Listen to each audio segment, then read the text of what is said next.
Gegen Mittag setzte ich mich mit Leo in das Herz im Sand und wartete auf meinen Mann. Glücklich schloss Frank mich kurz darauf in seine Arme. Er hatte einen Maler mitgebracht und einen Pakistani, der die Grundreinigung der Zimmer übernehmen sollte. »Bist du sicher, dass außer uns hier noch andere Menschen wohnen?« fragte ich ihn, als wir durch den Sand zur Kantine liefen.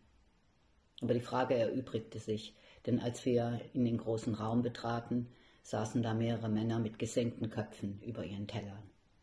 Keiner von ihnen schaute auf.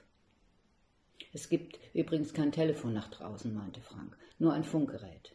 Aber dafür gibt es einen kleinen Shop zum Einkaufen, eine Schule mit nur einem Lehrer und ein winziges Hospital mit einem Krankenwagen.« Wir sind von der Welt abgeschnitten, dachte ich. Irgendwie faszinierend. »Du darfst übrigens auf keinen Fall zu weit hinausschwimmen«, warnte Frank auf dem Nachhauseweg, als ich ihm von meinem Bad im Meer berichtete. »Es wimmelt hier nur so von Haien.« Ein Schauer fuhr über meine Haut. Bald darauf war unser Haus frisch gestrichen und blitzblank. Weil ich sonst nichts zu tun hatte, begann ich mit den Farben und Pinseln, die ich im Koffer mitgebracht hatte, im Kinderzimmer die Wände zu bemalen.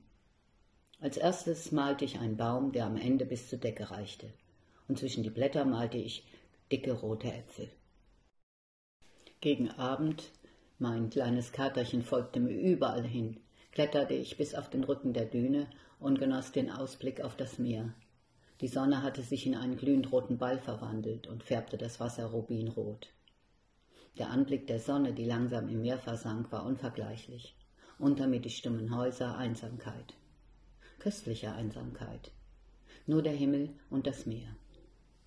Am nächsten Tag hatte der Shop geöffnet und ich sah zum ersten Mal die Frauen. In einer langen Schlange pilgerten sie mit ausdruckslosen Gesichtern an unserem Haus vorbei. Ein scheuer, verständnisloser Blick auf das Herz im Sand.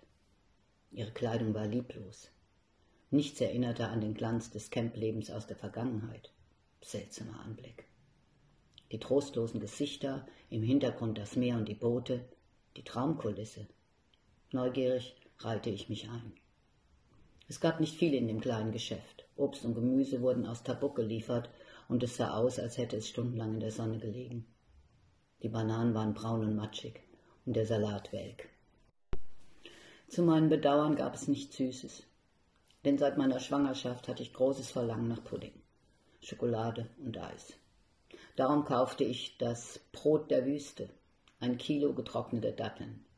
Aber zu meiner großen Freude fand ich in einem der Regale dunkles Mehl, das ich früher immer im Handgepäck von Deutschland mitbringen musste. Ich wurde verstohlen gemustert.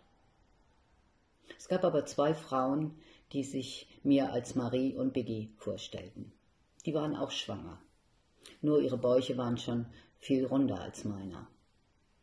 Die beiden stachen aus der Gemeinschaft heraus. Sie trugen moderne Schwangerschaftsklamotten und unterhielten sich auch eine Weile mit mir. Aber nach dem Einkaufen verschwanden auch sie in ihren Häusern und das Camp wirkte so unbewohnt wie zuvor. Meine lieben Zuhörer, ich bedanke mich ganz herzlich bei euch für euer Interesse an meiner Geschichte. Und es freut mich sehr, dass euch auch die Gedichte gefallen, die ich euch vorlese. Ich finde es nämlich so wichtig, dass diese Literatur nicht in Vergessenheit gerät. Es gibt noch so viel, was ich euch unbedingt erzählen muss. Und es bleibt spannend, versprochen. Also bitte weiter abonnieren und liken.